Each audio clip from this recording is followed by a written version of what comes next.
Di kesempatan kali ini, saya akan menjelaskan tentang 5 model SDLC. Di antaranya yang pertama ada prototyping, yang kedua ada waterfall, yang ketiga ada spiral, yang keempat ada V-model, dan yang kelima ada extreme programming. Kita masuk pada definisi dari kelima model tersebut. Yang pertama prototyping. Prototyping sendiri adalah perangkat lunak yang dimana merupakan metode siklus hidup atau sistem yang didasarkan pada konsep model bekerja atau working model yang dimana memiliki tujuan untuk mengembangkan model menjadi sistem final. Yang kedua ada waterfall. Waterfall sendiri seringkali disebut sebagai classic life cycle yang dimana merupakan model pengembangan perangkat lunak yang menekankan fase-fase yang berurutan dan sistematis. Yang ketiga spiral. Spiral sendiri adalah generator model proses berbasis risiko yang digunakan untuk memandu rekayasa perangkat lunak bersama berbagai pemangku kepentingan dari sistem yang insentif. Kemudian ada V-model. V-model tersendiri adalah metodologi atau pengembangan linear unik yang digunakan selama siklus hidup pengembangan perangkat lunak atau SDLC. V-model berfokus pada metode mirip air terjun atau waterfall method. Yang terakhir ada extreme programming atau biasa kita sebut dengan istilah XP. XP sendiri adalah metode pengembangan software yang cepat, efisien, berisiko rendah, fleksibel, terprediksi, saintifik, dan menyenangkan. Model ini cenderung menggunakan pendekatan object-oriented. Kemudian, kita akan masuk pada fase-fase dari tiap-tiap metode tersebut. Yang pertama, pada prototyping. Dalam prototyping sendiri terdapat 7 fase. Fase yang pertama kita kenal dengan analisa kebutuhan, yang dimana pada tahap ini pengembangan melakukan identifikasi software dan semua kebutuhan sistem yang akan dibuat. Kemudian, yang kedua, masuk pada fase pembangunan prototyping, di mana untuk membangun prototyping dengan membuat perencanaan sementara yang berfokus pada penyajian kepada pelanggan, misalnya dengan membuat input dan format output. Yang ketiga, ada fase evaluasi prototyping. Evaluasi ini dilakukan untuk mengetahui apakah prototyping tersebut sudah sesuai dengan harapan pelanggan. Yang keempat, ada yang namanya pengkodekan sistem. Pada tahap ini, prototyping yang sudah disetujui akan ditambahkan ke dalam bahasa pemrograman. Yang kelima, ada pengujian sistem. Pada tahap ini dilakukan untuk menguji apakah perangkat lunak tersebut sudah dibuat. Yang keenam, ada evaluasi sistem, yang mana perangkat lunak yang sudah disiapkan sebelumnya akan dievaluasi oleh pelanggan untuk mengetahui apakah sistem sesuai dengan yang diharapkan. Yang ketujuh, menggunakan sistem tersebut, di mana ketika perangkat lunak sudah diuji dan disetujui oleh pelanggan, maka perangkat lunak tersebut siap untuk digunakan. Kita masuk pada mode waterfall. Fase-fase pada mode waterfall sendiri ada 6. Yang pertama, System and Software Requirements, yang dimana pada proses ini terjadi penangkapan dalam dokumen kebutuhan pokok atau produk. Yang kedua ada analisis, di mana pada tahap ini dia akan menghasilkan model, skema, dan aturan bisnis.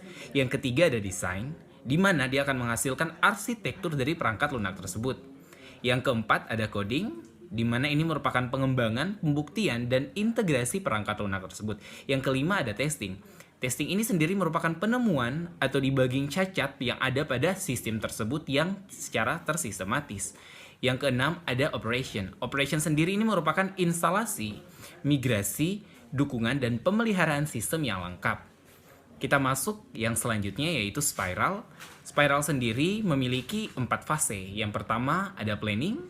Yang ketiga ada risk analysis atau analisis risiko. Yang keempat ada engineering, dan yang terakhir ada evaluasi. Selanjutnya kita akan masuk pada V-model. V-model sendiri memiliki beberapa tahap, seperti yang pertama, desain sistem, yang kedua, desain arsitektur, yang ketiga ada desain modul, yang keempat ada implementasi atau coding, yang kelima ada pengujian unit, yang keenam ada tes integrasi, yang ketujuh ada pengujian sistem, dan yang kedelapan adalah ujian penerimaan. Yang kelima ada extreme programming. Jadi dalam extreme programming sendiri terdapat 4 fase. Fase yang pertama adalah fase perencanaan atau planning. Fase yang kedua adalah perancangan atau desain. Fase yang ketiga adalah pengkodean atau yang kita kenal dengan istilah coding. Dan yang terakhir adalah testing atau pengujian. Selanjutnya kita akan membahas apa yang menjadi kelebihan dan kekurangan dari tiap-tiap model tersebut. Yang pertama adalah prototyping. Yang menjadi kelebihan dari prototyping sendiri yang pertama adalah pelanggan ikut dalam pengembangan sistem yang dimana akan mempermudah pengembang untuk mengetahui produk yang diharapkan oleh pengguna. Yang kedua adalah analisa kebutuhan akan lebih mudah untuk diwujudkan. Yang ketiga, mempersingkat waktu pengembang produk perangkat lunak. Yang keempat adalah komunikasi yang baik antara pihak pengembang dan pihak pengguna. Yang kelima, pengembang akan lebih mudah dalam menentukan kebutuhan pengguna. Yang terakhir, penerapan menjadi lebih mudah karena pelanggan mengetahui apa yang diharapkan. Kemudian yang menjadi kekurangan dari metode prototyping sendiri adalah yang pertama, proses yang dilakukan untuk analisis dan perancangan akan singkat. Kemudian yang kedua adalah kurang fleksibel jika terjadi perubahan. Yang ketiga, walaupun pemakai melihat berbagai perbaikan daripada setiap versi dari prototyping tersebut, tetapi pemakai mungkin tidak akan menyadari bahwa versi tersebut dibuat tanpa memperhatikan kualitas atau quantity dan pemeliharaan jangka yang panjang. Selanjutnya yang menjadi kelebihan dari model waterfall, di mana waktu yang dihabiskan pada awal siklus pengembang perangkat lunak dapat mengurangi biaya pada tahapan selanjutnya. Contohnya, jika ditemukan pada tahapan awal atau seperti spesifikasi kebutuhan, akan lebih murah daripada untuk memperbaiki bug yang sama yang ditemukan kemudian dalam proses.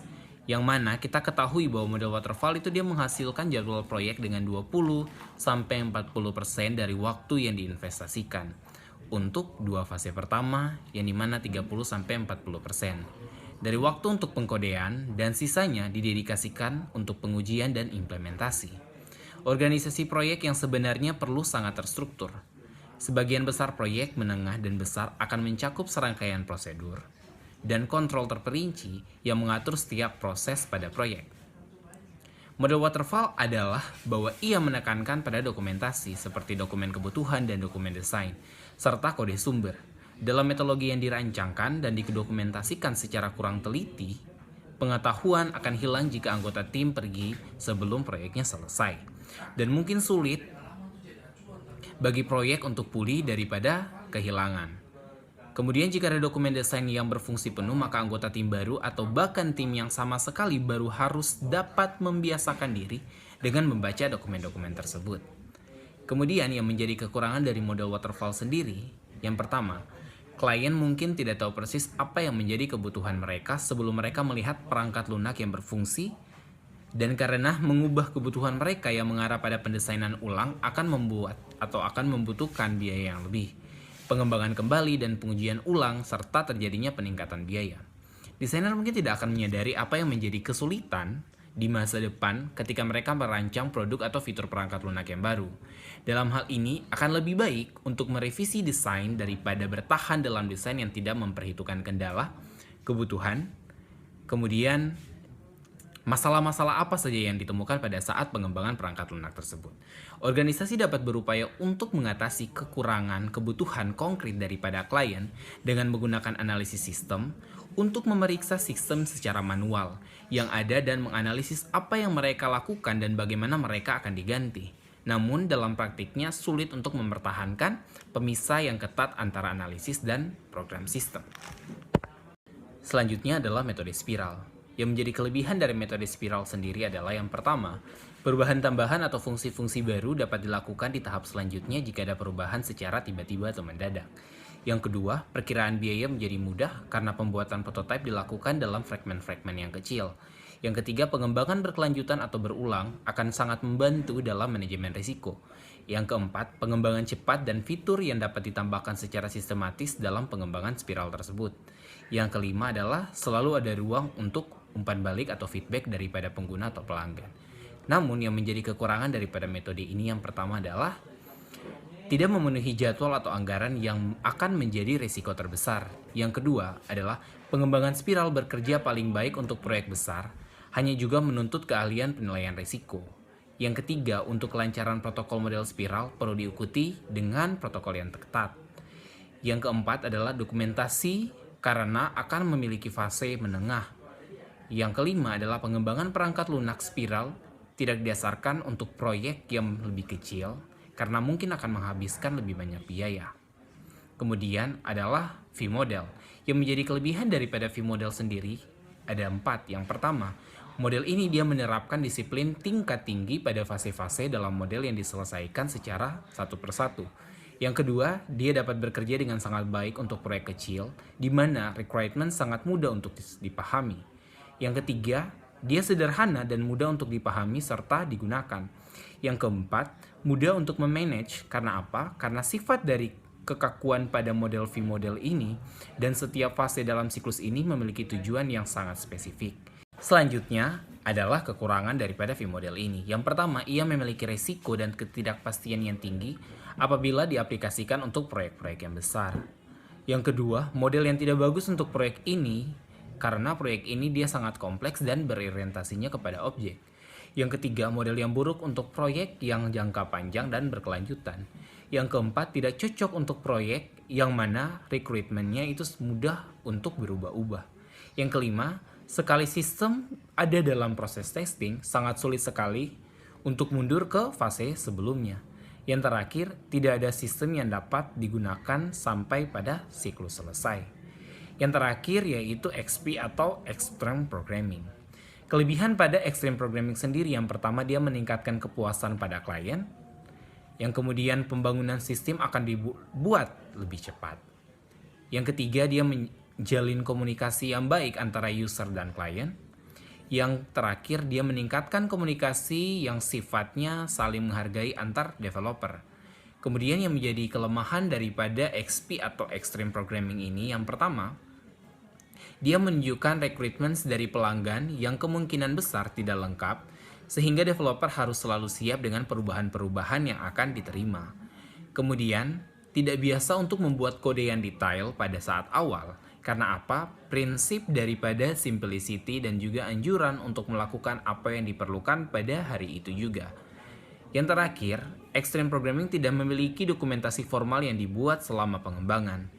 Yang mana yang menjadi satu-satunya dokumentasi adalah dokumentasi awal yang dilakukan oleh user. Yang terakhir, kesimpulan. Dari penjelasan saya tentang kelima model SDLC sendiri, maka dapat saya simpulkan, yang dimana kesimpulan ini pada akhirnya dia akan sesuai dengan judul penelitian saya. Dimana judul penelitian saya adalah rancang bangun aplikasi sebagai media tangkap bencana darurat berbasis Android di kota Ambon. Dan metode yang akan saya gunakan yaitu metode waterfall atau metode air terjun. Kenapa demikian? Karena pada dasarnya metode waterfall, dia akan memiliki interval waktu yang lebih lama pada saat proses awal. Ini kenapa? Karena pada saat proses inilah, maka kita dapat melihat apa yang menjadi bugging atau error-error yang akan mempengaruhi aplikasi yang akan kita bangun. Sehingga dia akan menekan pembiayaannya, sehingga tidak terjadi pembengkakan pada pembiayaan. Sehingga saya sangat merasa bahwa metode ini dia dapat membantu saya dalam pengembangan aplikasi sesuai dengan judul penelitian saya. Akhir kata saya ucapkan terima kasih, selamat pagi.